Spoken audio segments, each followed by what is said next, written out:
nahmaduhu wa nasta'inu wa nastaghfiruh wa na'udzu billahi min syururi anfusina wa min sayyiati a'malina. May yahdihillahu fala mudhillalah wa may yudhlilhu fala hadiyalah. Asyhadu an la ilaha illallah wahdahu la syarikalah wa asyhadu anna Muhammadan abduhu wa rasuluhu amma ba'du. Ya ibadallah ittaqullaha haqqa tuqatih wa la tamutunna illa wa antum muslimun.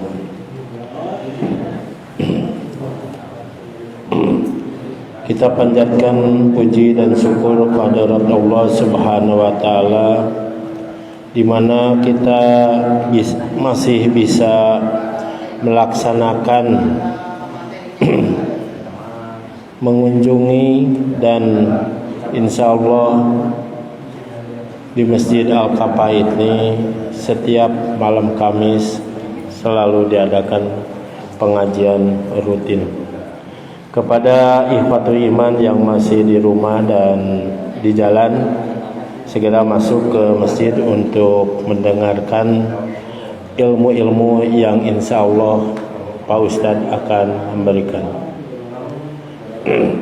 Kepada Al-Ustadz kami persilahkan waktu dan tempatnya.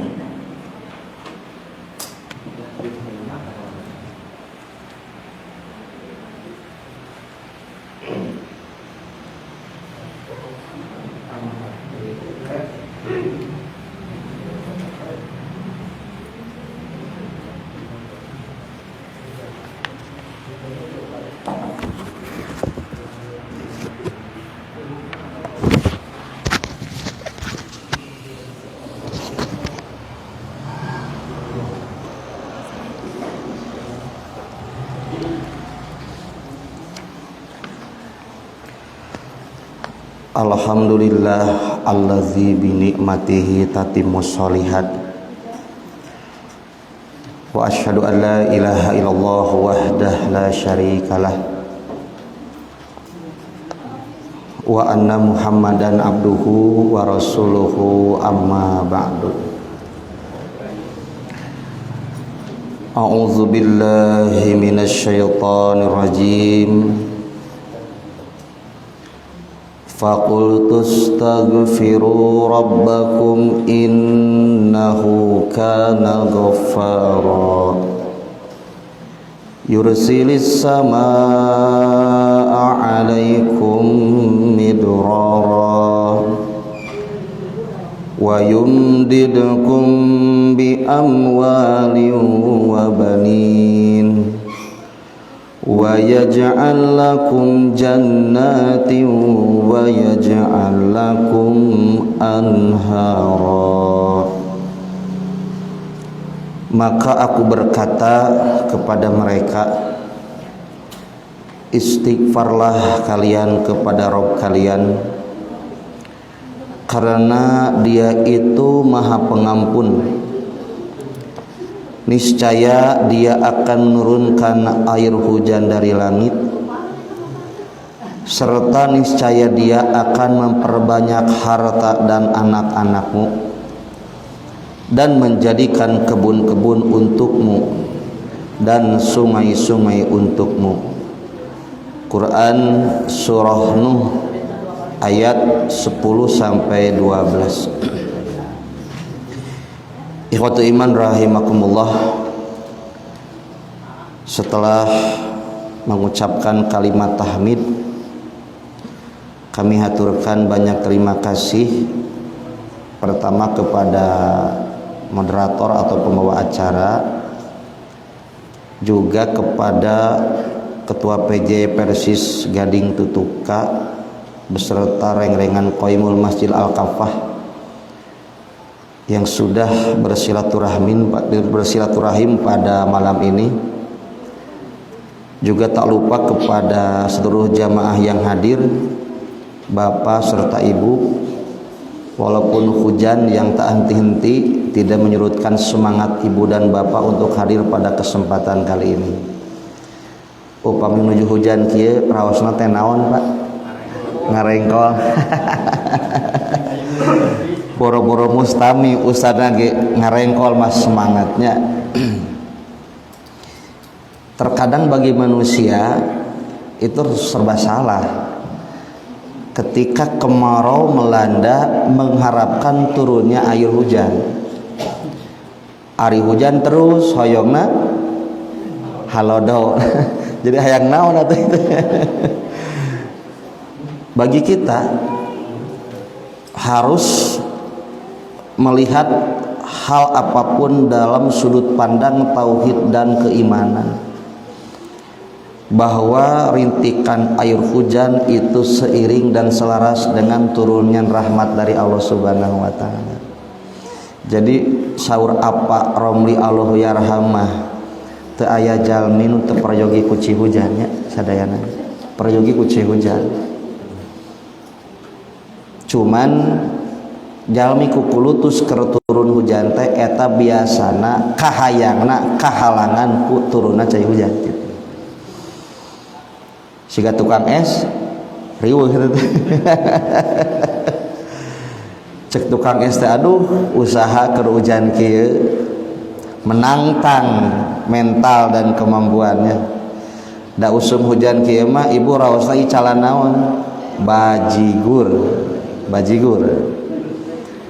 Tapi teburung di rizkian tukang es ge payu we jualan es teh. Oge teu ngajamin tukang bajigur laris manis nu sepi mas sepi we. Jadi segala sesuatu sudah ada takarannya dari Allah. Maka bagi kita harus melihat segala sesuatu dari sudut pandang tauhid dan keimanan. Kita yakin bahwa hujan adalah di antara bentuk rahmat dari Allah Subhanahu wa taala. Makanya kita berharap ketika turun air hujan, doa yang Nabi ajarkan, Allahumma shayyiban nafi'an. Artinya, ya Allah, mudah-mudahan hujan ini memberikan manfaat. Ikhwatu iman rahimakumullah. Di sini kita akan membahas tafsir surat Nuh ayat 10 sampai 12. Ini judul atau tema terkait bahasan kali ini adalah sumber permasalahan dalam hidup nanti, dan juga bagaimana solusinya menghadapi sumber masalah dalam hidup itu. Yang pertama, selama kita hidup pasti kita harus siap dihadapkan dengan berbagai permasalahan hidup. Kalau kita tidak ingin bermasalah, ya cukup saja kudu hirup gitu. Cuman kita harus bisa mendeteksi atau mencari dari mana akar permasalahan itu sebenarnya. Ulah sampaikan cek bahasa orang Sunda mah babaledogan. Diterka-terka, dirarampa. Naon kira-kira sumber permasalahan tina hirup teh gitu. Nah, kita tidak akan bisa menemukan jawaban kecuali dalam petunjuk syariat. Dan ternyata permasalahan hidup yang kita alami sekarang itu bukan perkara baru, bukan perkara baru. Bisi kieu urang ayeuna ngaraos janten jalmi hamba Allah nu pangripuhna ku cobaan hirup. Padahal siklus kehidupan dari dulu sampai hari kiamat akan seperti itu saja. Yang membedakan adalah pemeran yang menyikapi terhadap skenario Allah itu tersebut. Jadi cobaan demi cobaan terus masalah demi masalah terus aya. Nu ngabedakeun mah anu berperana menyikapi setiap fase-fase kehidupan yang penuh dengan masalah itu. Seperti contoh, abdi gaduh pertarosan, Bu. Ari di zaman Nabi Musa, Fir'aun dolim ge? Zolim. Fir'aun di zaman Nabi Musa ayeuna aya teh aya? Terus teu aya burauna. Teu aya Fir'aun mah. Ngan sifat siga si Fir'aun nu harita di zaman Nabi Musa aya nu siga kitu ayeuna? Oh, ayanya, aya ora teuing. Rokankeun. Korun itu dulu sudah tidak adanya koruna, tapi sifat si korun aya zaman ayeuna aya, jelema beungar pedit gitu kan. Nah, jadi yang namanya episode kehidupan, skenario Allah dalam kehidupan, ya terus kayak gitu. Termasuk dalam aspek permasalahan hidup. Makanya iwat iman rahimakumullah begini nantinya, kalau kita ingin membuat mapping dalam kehidupan, itu harus mappingnya Google Map nganggo tina sudut pandang syariat gitu. Nyata Quran jeung sunnah terus eta patokan urang mah. Sebab tujuan kita ini bukan di dunia.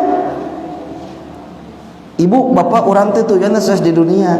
Urang mah tujuanna ke surga. Makanya kita ini bukan penduduk asli ya di sini, bukan. Di bumi bukan.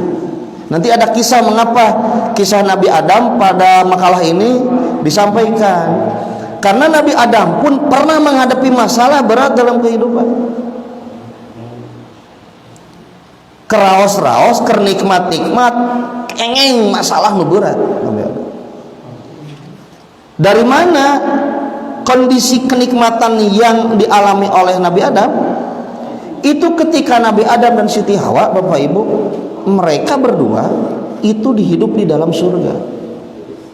Fakula minha rogodan haitsu syi'tuma, kata Allah rek emam naon wae ge da teu dicarek di surga.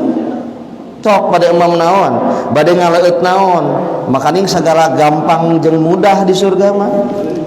Cuman hiji Allah masihan batasan wala taqraba hadihi syajarah, tongnya ketantang kal ieu. Nah ini mulai sekarang pawaswasa dalam surah Al-A'raf. Kalau dalam surah Al-Baqarah fa'ajallahumas syaiton. Begitu. Jadi Nabi Adam nanti sama Siti Hawa digelincirkan oleh godaan setan. Mulai. Nah ini permasalahan. Ini permasalahan. Bahwa Nabi Adam melanggar hukum Allah. Nabi Adam berbuat kezaliman. Kata Allah, wala taqrabah hadihi syajarah fatakuna minadz zalimin. Berarti kalau terjadi pelanggaran terhadap batasan hukum Allah, terjadilah yang nama sikap kezaliman. Dosa maksiat teh eta. Kumaha cik saatos Nabi Adam sareng Siti Hawa ngalanggar hukum Allah, sabada berbuat dolim, sabada jieun maksiat, sabada nyieun dosa. Kulnah bitu taeta. Pada akhirnya Nabi Adam dan Siti Hawa tidak pantas untuk mendapatkan kenikmatan yang sebelumnya mereka rasakan. Mereka harus terusir dari surga dan menempati bumi yang kita pijak sekarang. Kia kesimpulanana berarti kenikmatan yang dulu dirasakan pada akhirnya oleh Allah diganti dengan kesusahan hidup. Karena kalau di surga rek mam tinggal nyandak, rek barang tuang tinggal nyandak, tese di surga mah. Tapi ayeuna lamun di bumi hayang barang tuang kudu ngolah heula. Hayang barang tuang naon kudu usaha heula. Cek ibu teh usaha da aya nama teh kudu riweuh aya duit menang kumaha? Da menang usaha sarua. Jadi teu bisa kudu ripuh heula di bumi mah. Yang pada dulu ketika Nabi Adam dan Siti Hawa di surga itu serba mudah semuanya, tidak ada kesulitan apapun.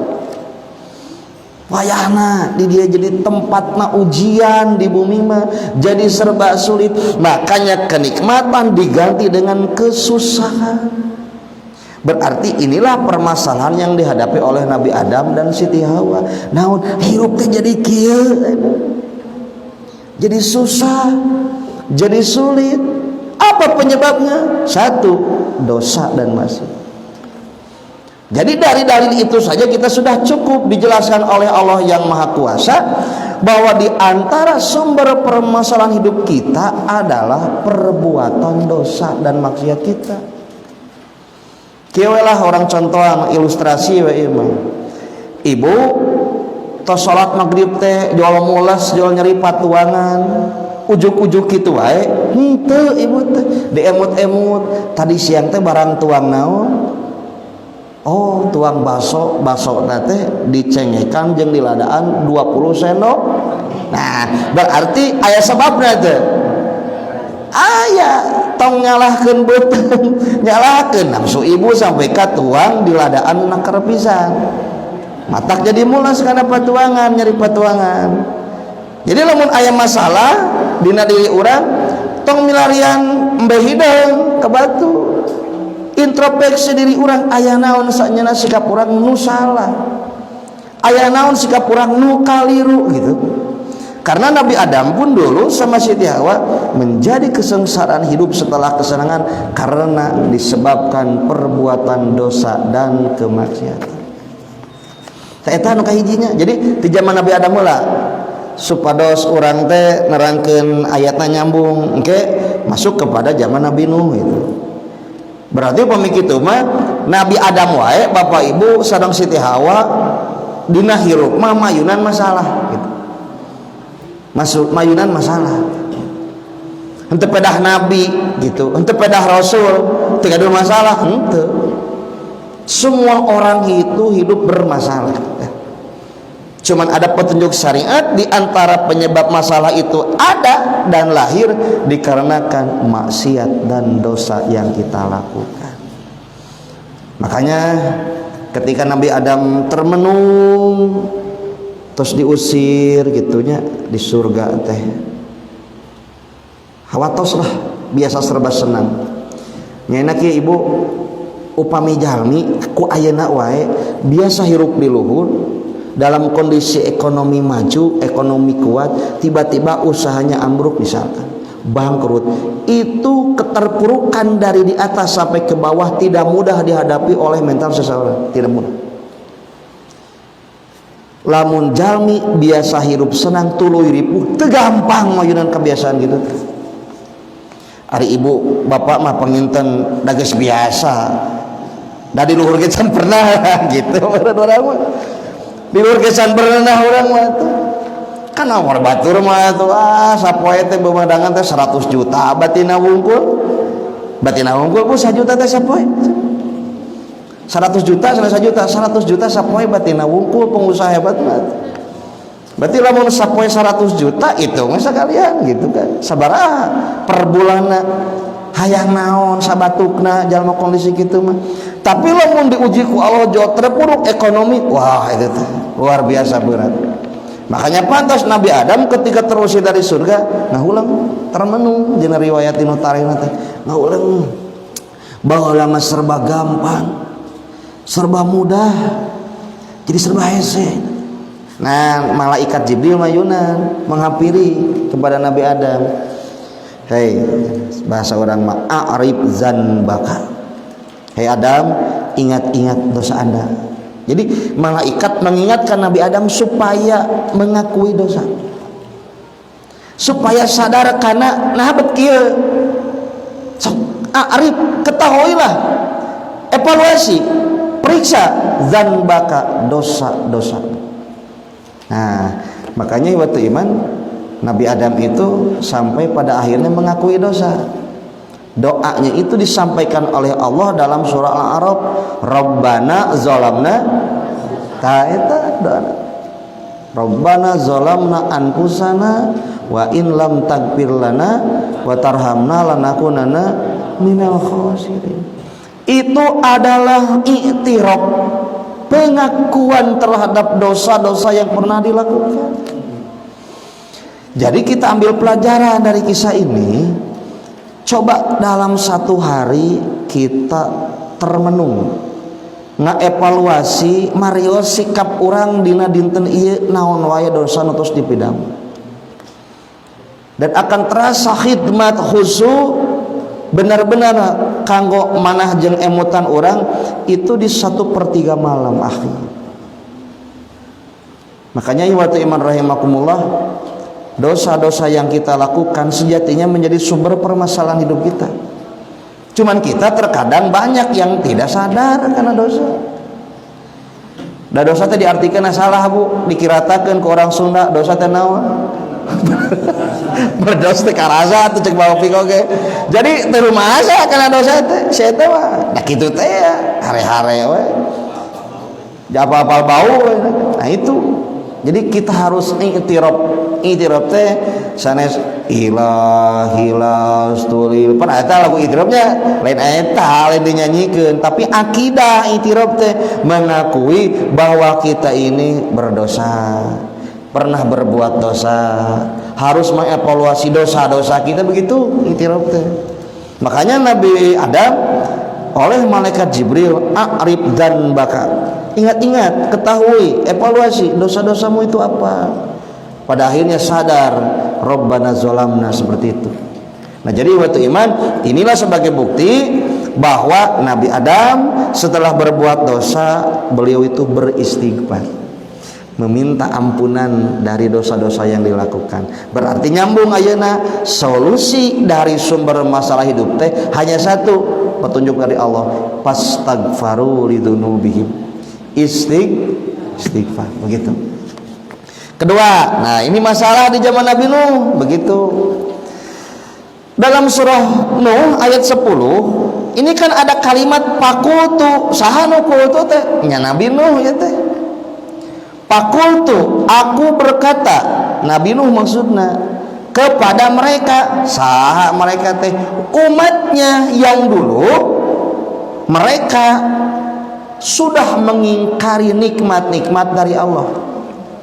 Orang terserangnya umat Nabi Nuh teh kan tina dakwah 1000 tahun kirang 50 teh hanya beberapa orang yang mengikuti dakwah Nabi Nuh. Disebutnya dalam Quran firaron, hanya beberapa orang, begitu, tidak banyak. Makanya Nabi Nuh itu dulu ditantang oleh siapa? Oleh umatnya, ngalelewe anu kupurma. Maka Nabi Nuh disuruh oleh Allah untuk membuat bahtera di atas gunung. Itu kisah singkatnya teh. Tak apal Nabi Nuh bakal aya naon nyeun parahu teh. Ngadekluk we nyeun parahu. Dilelewe kuduna ge nyeun parahu mah tuh di sisi lautnya. Di walungan ini di luhur gunung. Beuki parah ngahinana ka Nabi Nuh. Ngadutun we ngadekluk Nabi Nuh mengadamel parahu. Setelah itu waktu iman tidak tahu bahwa Nabi Nuh disuruh umatnya yang iman untuk masuk ke dalam perahu itu. Kayak naon itu. Dan ternyata Allah memberikan ancaman, janjinya nyata bahwa Allah memberikan azab yang sangat mengerikan yang belum pernah terjadi sebelumnya. Apa? Allah mengirimkan tufan.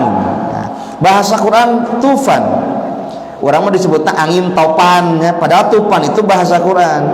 Tufan itu dalam syarah-syarah atau tafsir-tafsir para ulama mengungkapkan azab yang karakternya itu air dari langit terus turun Bapak Ibu ti handap bumi terus ngaburial ngabijil cai teh. Jadi tufan teh anginnya ageung, caina deras jeung lebat ti handap bararijil. Jadi teh kumaha nya terus we nyeureun cai teh. Sampai-sampai gunung pun yang tinggi di masa itu tenggelam.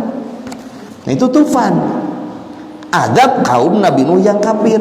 Tidak ada yang selamat kecuali yang naik perahu. Sadayana ge. Tidak selamat kecuali di nuna perahu sadayana. Nah, setelah turun gitu kan istawat berlabuh bahtera itu alal judi di bukit judi tina hadisna. Maka umat Nabi Nuh yang selamat turun semuanya. Bari nyandak cacandakan sabang saling sasatoan gitu kan, kanggo kebutuhan hidup nantinya, keberlangsungan hidup. Nah, ono setiasa kacandak ke umat Nabi Nuh. Nah, itu kan di bawah naungan Nabi Nuh, binaan Nabi Nuh, ini yang beriman. Kabina populasinya bertambah banyak. Terus ternyata aya we da sunatullah kakupuran, kamaksiatan pun pada akhirnya terjadi lagi. Jadi waktu iman rahimakumullah, orang yakin sadayana umat Nabi Nuh nu kupur mah binasa kecuali nu naik perahu.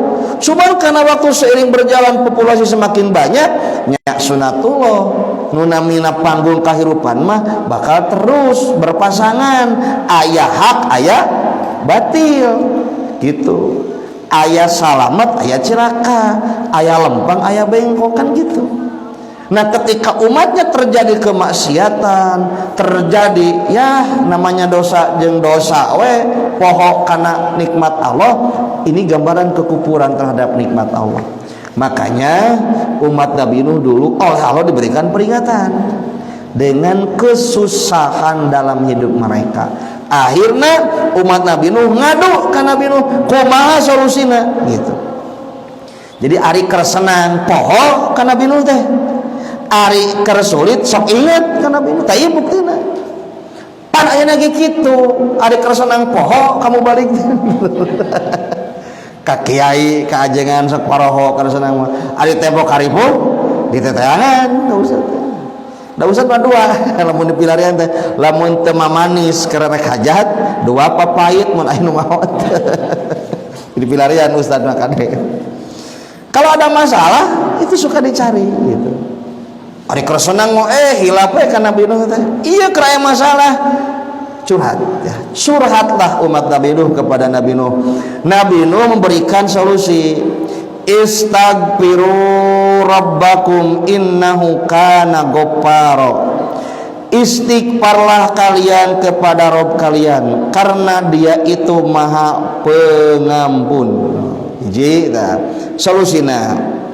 Jawaban dari solusi itu yursilis samaa alaikum midroro. Di sini harokatnya di kasroh iwatu iman. Padahal mah pada asal mah disukun teh yursil. Eta teh jawab tolab. Ya. Maka artinya itu pasti asal nama yursil as-samaa, karena di sini ada hamzah wasol yang disukun, maka lam itu hurika bil kasri, maka yursilis samaa gitu. Maka nanti ayat 12-nya wa yumdidkum tuh disukun. Dah harusnya ini mah yursil, cuman ada hamzah wasol maka yursilis samaa. Ini jawab tolab, artinya begini, niscaya atau pasti setelah kalian istighfar Allah akan menurunkan air hujan di langit. Berarti kesimpulanna nah umat Nabi Nuh tos istighfar diturunkan cai hujan, maka siksa dan peringatan dari Allah kepada umat Nabi Nuh berupa kekeringan dan susah mengambil kebutuhan dari air itu. Jadi hese nutupan kabutuh ku cai teh pokokna mah pacak we cai gitu hese bisa. Maka mengadu kepada Nabi Nuh, sok istighfar engke Allah bakal nurunkeun cai hujan. Makanya ayat ini nanti ada riwayat Bapak Ibu yang dibaca oleh Umar bin Khattab ketika istisqa. Istisqa teh naon? Ayat duanya doa minta turun air hujan, ada sholat istisqa, sholat meminta turun air hujan. Ya pasti di sholat istisqa ada doa istisqa. Tapi doa istisqa belum tentu ada sholat istisqa begitu. Sehingga irahannya kapungkur di Persis kantos dihimbau satos Jumatan piwarang ngadoa istisqa. Nya aya himbauan di pimpinan pusat. Khatib tos ceramah na Jumatan dia kieu Allahumma agisna nya.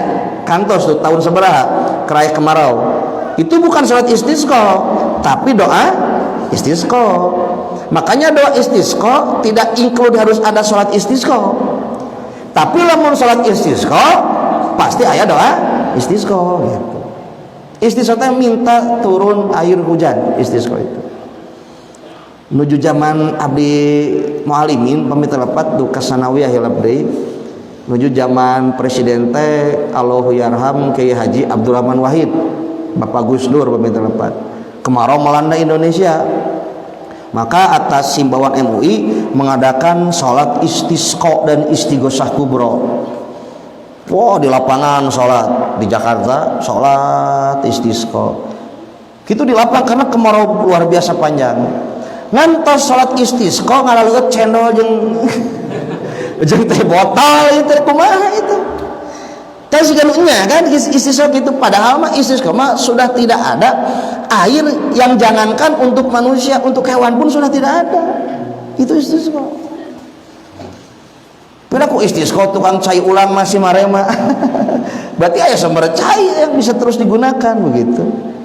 Kalau di zaman Umar, para sahabat, di zaman Rasul pernah terjadi apa? Hewan pun mati karena tidak ada air yang bisa diminum oleh hewan. Komo jeung jalmi atuh itu. Terus gararing kebon jeung sawah teh.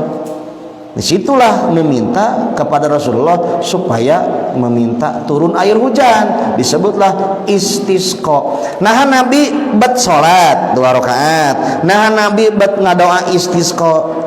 Padahal Nabi mah cekap we ngadoa tina tos salat ge Allahumma agisna pasti diijabah, da doa Nabi mah mustajab.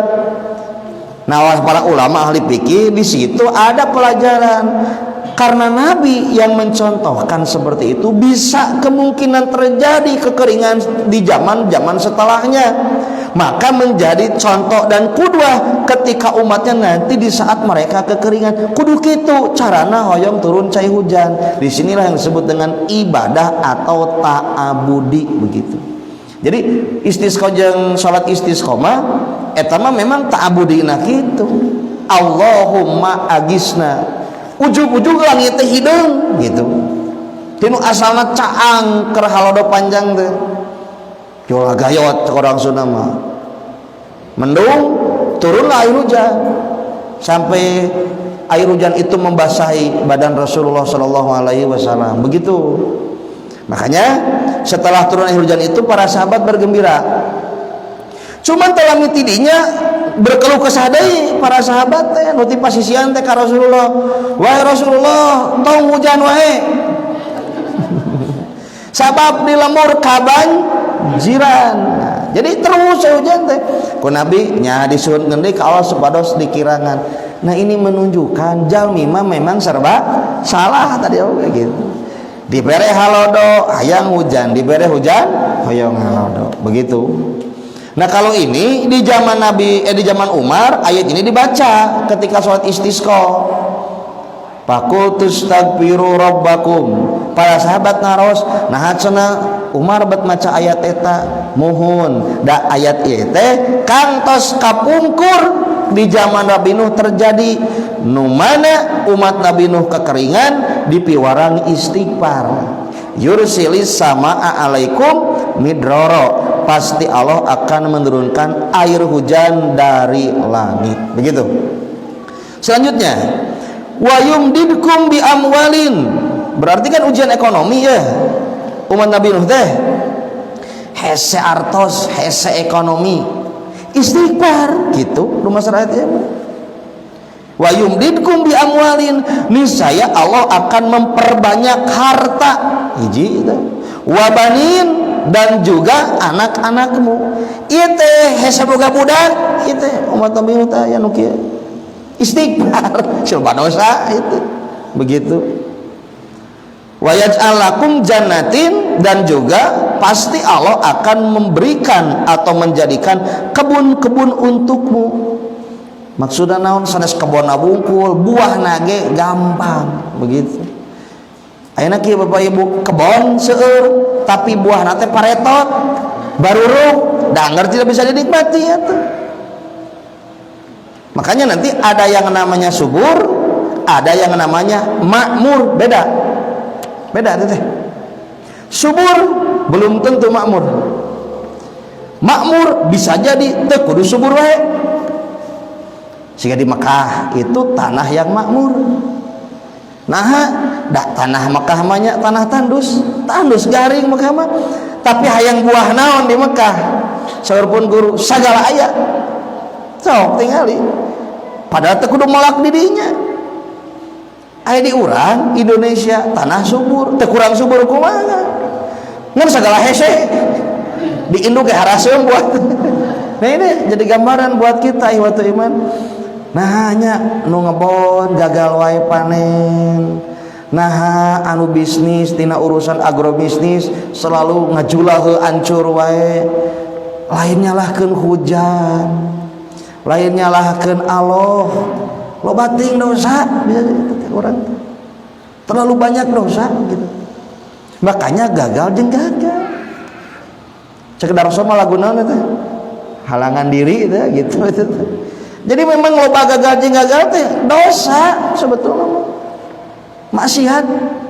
Karena di sini kalau sudah istighfar, dosa diampuni, hujan bakal gampang turun jadi rahmat, harta teu hese, urusan ekonomi, anak menjadi mudah mendapatkan keturunan, lalu kebun-kebun pun akan menghasilkan buah yang banyak. Wa yaj'al lakum anharo, akan dijadikan sungai-sungai untukmu. Maksudna ngaakses cai moal hese gitu lamun saroleh mah. Nah nanti begini waktu iman pada zaman Nabi Nuh. Lalu nanti adalah dalam Al-Quran ada kisah kaum Saba. Itu sebagai contoh juga. Ari umat Nabi Nuh mah tinu kupur disadarkan ku Nabi Nuh jadi aya beberes hirup ku Allah dianugerahi. Ari kaum Saba mah tinu anugerah hebat, kenikmatan hebat jadi adab jeung siksa.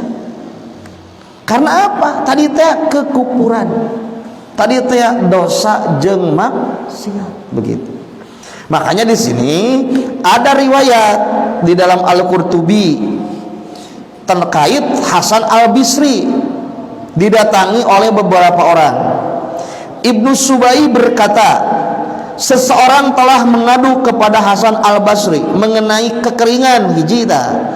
Jadi jalmi anu curhat di lemburna gararing. Beliau berkata kepadanya, istighfarlah kepada Allah, minta hampura cak Hasan Al-Basri ke Allah.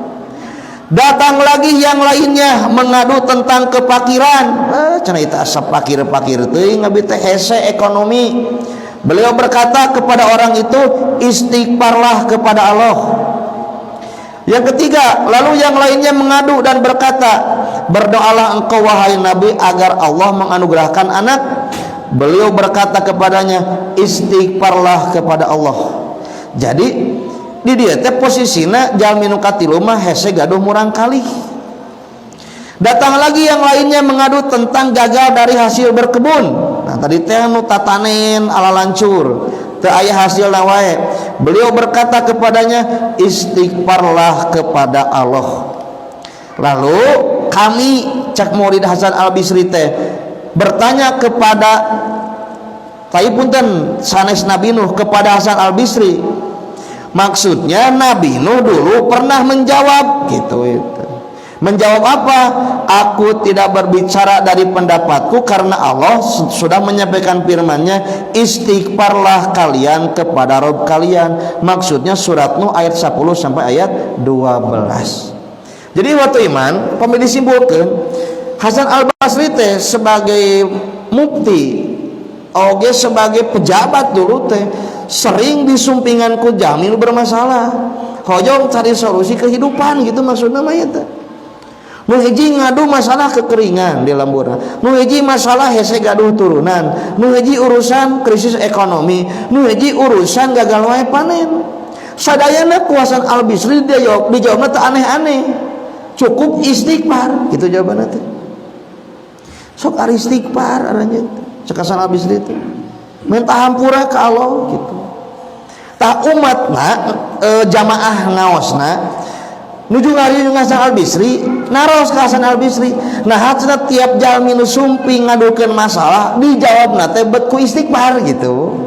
Ka Hasan Al-Bisri teh saudara Hasan Al-Bisri abdi ngajawab kitu teh sanes cek abdi eta teh. Tapi Allah ngadawu dina Quran gitu saudara Hasan Al-Bisri teh.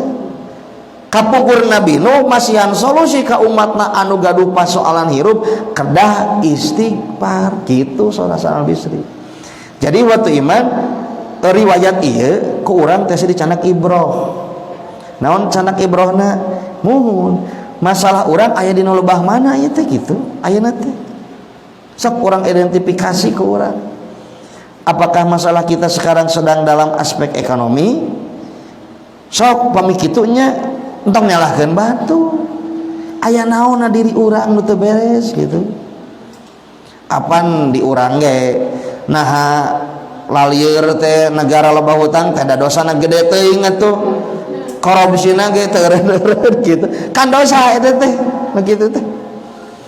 Mata kamari aya sindirannya dina anekdot bapak-bapak masang bendera merah putih nu rawing teh cek budakna nah cenah lain alus Pak, cek bapana diganti kuno alus ge cenah anggara loba keneh beurit mah ruksak diruksak deui.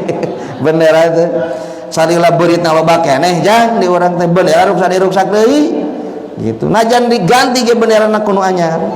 Negara urang teh rek kusaha wae dipingpinna ari beuritna loba teh mah anger we hancur deui gitu. Nah ini contoh maksiat begitu. Jadi kesengsaraan satu negara nantinya, kesengsaraan satu negeri ya, kesengsaraan satu keluarga itu bisa jadi asbabnya satu, dosa dan kemaksiatan. Makanya istighfarlah kepada Allah Subhanahu wa taala. Tos nu mema dilewat Al-Baqarah 36, A'raf 23 dilewat sudah tadi disampaikan.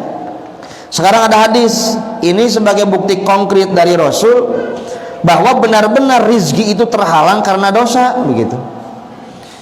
An Saubana qala Rasulullah sallallahu alaihi wasallam, "Inna rajula la yuhramu rizqa bidanbi yusibuhu."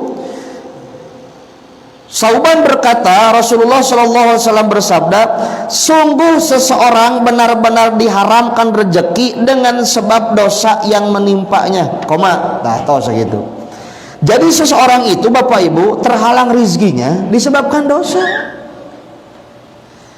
Jadi lamun teu aya dosa mah da moal hararese rezeki teh. Moal hese rezeki teh. Berarti lamun seret rizkinya heureut wae urusan hese wae gitu ya teh. Aya naon diri urang can diberesan ka Allah gitu. Can diberesan ka Allah. Nanti ada beberapa kezalimannya. Satu, zalim terbesar syirik gitu kan. Itu maksiat terbesar syirik. Nyakutukeun Allah. Engke syirik agem, syirik alit, ieu sami kedah tong aya dina diri urang. Di urang masih kene seueur anu percaya kana hurufat. Eta teh dosa anu kitu teh kade. Kayak cenah aya kukupu ka ruang tamu buah-buah aya naon teh? Tuh kan? Liur teh hurufat itu teh. Apa anu sepele anu kitu teh padahal itu teh hurufat teh. Kotoran akidah anu kitu teh. Kekeranjedan leungeun cenah teh. Rek menang duit. Tibana itu. Sini ke jalan setruk wah itu nya sengaco wae nya Gusti. Cenah ieu aduh abdi teh Ustad ngimpen kabeuratan BAB cenah. Buah-buah isuk teh bakal aya nasib sial. Buru-buru dihareupeun imahna teh nyeun gurat bumi di cakra teh. Cing ditolak balai picilakeun eta teh nyambung hurufat begitu ya. Di siga nu heureuh di urang ge aduh cenah teh cepil teh panas naon cenah teh. Sepenyelaleang bisa. Di siga nu heureuh tapi eta teh kaitanna teh aduh urusan keyakinan. Komo aya uncuing di sadama bakal aya naon cenah? Nu maot kan eta teh hurufat deui. Banyaklah akidah hurufat di kita yang memang belum bisa dibersihkan di masyarakat. Dosa eta teh kan dosa akidah begitu.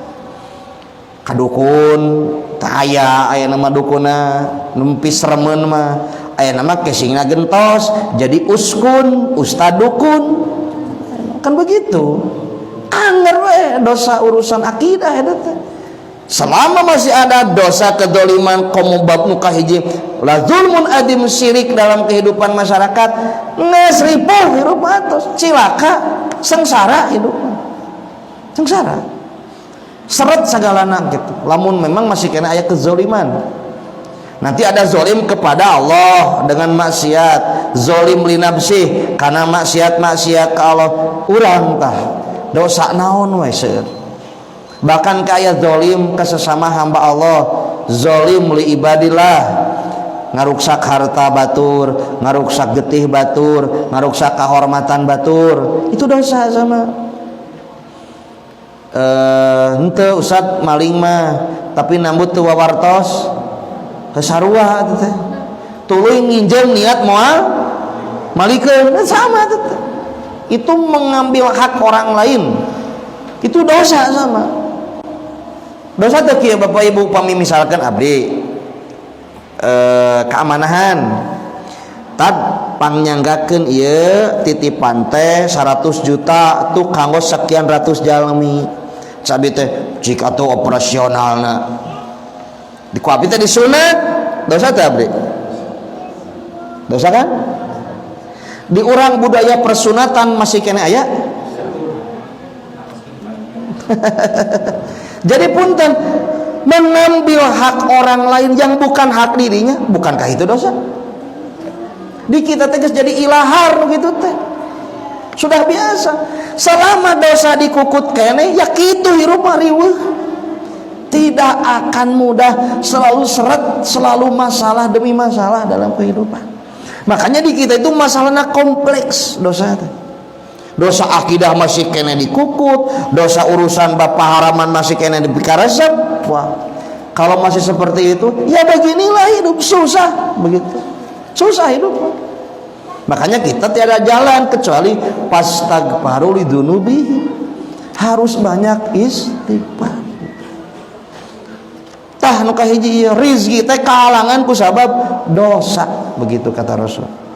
Wala yaridul qadra illa doa, tidak ada yang dapat merubah takdir kecuali doa. Maksudna naon nya Allah nakdirkeun ku alatan doa orang ku Allah ditedunan ta eta takdir terbaik kanggo urang sanes doa orang ngadikte karena iradah Allah sanes tapi antara takdir yang terjadi dengan kemauan kita itu selaras iradatullah jeung iradah urang.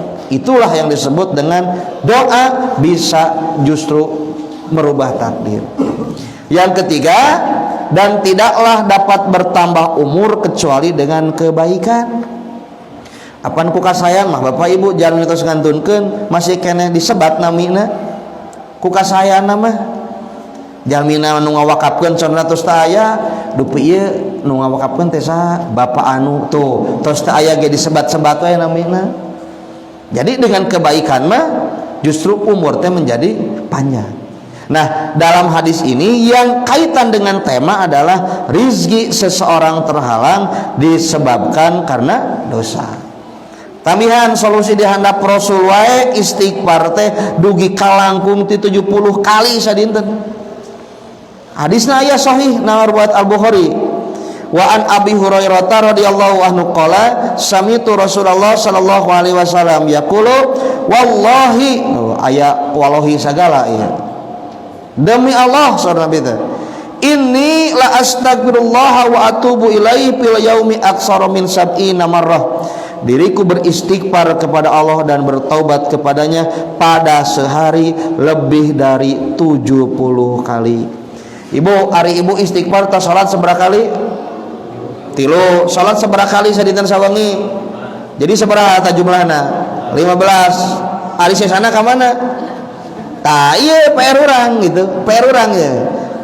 Jadi maksudnya jangan setelah salat saja. Kapanpun kita bisa bahkan dianjurkan istighfar kepada Allah. Dan yang pokok, nah ini terakhir, ku abi diakhirkan ya terkait definisi istighfar. Karena yang pokok itu istighfar tidak dengan ucapan saja, tapi istighfar itu harus dengan perbuatan. Makanya di sini kata Ar-Raghib Al-Asfahani disebutkan yang disebut istighfar adalah meminta ampunan dengan ucapan dan perbuatan. Nah itu. Mereka tidak diperintah untuk meminta ampunan dengan lisan saja, bahkan dengan lisan dan perbuatan. Maka sungguh dikatakan istighfar dengan lisan tanpa perbuatan adalah perbuatan orang-orang berdusta. Jadi ulah kieu ari lisan astagfirullah beres istighfar ngeureun deui kana dosa gitu eta teh. Jadi istighfar dengan perbuatan mah apa yang diistighfarinya itu cepat-cepat dia itu berhenti dari maksiatnya. Lamun istighfar ucapan wungkul, lisan berkata istighfar tapi perbuatan menantang terhadap maksiat-maksiat kepada Allah yang tadi. Jadi ulah orang teh istighfar dina lisan wungkul, kedah soleh gitu maksudna mah orang teh kedah bertauhid, kedah menjadi hamba Allah yang totalitas dalam ibadah. Kesimpulanna cing saroleh jalmi soleh mah eta teh istighfar ku perbuatan dirina. Mudah-mudahan iwatu iman rahimakumullah, apa yang saya sampaikan terkait tema pada malam ini sekalipun singkat, mudah-mudahan ada mutiara ilmu yang bisa diambil, bahwa masalah demi masalah dalam hidup tidak lain sumbernya adalah dosa kita sendiri. Perbanyaklah istighfar, meminta ampun kepada Allah. Mudah-mudahan Allah berkenan mengampuni seluruh dosa-dosa yang kita lakukan. Rabbana hablana min azwajina wa dzurriyyatina qurrata ayun waj'alna lil muttaqina imaman. Allahumma ighfirli wa liwalidayya warhamhuma kama rabbayani shaghiran. Rabbana atina fid dunya hasanah wa fil akhirati hasanah wa qina adzabannar. Aqulu qawli hadza wa astaghfirullah li wa lakum. Assalamualaikum warahmatullahi wabarakatuh.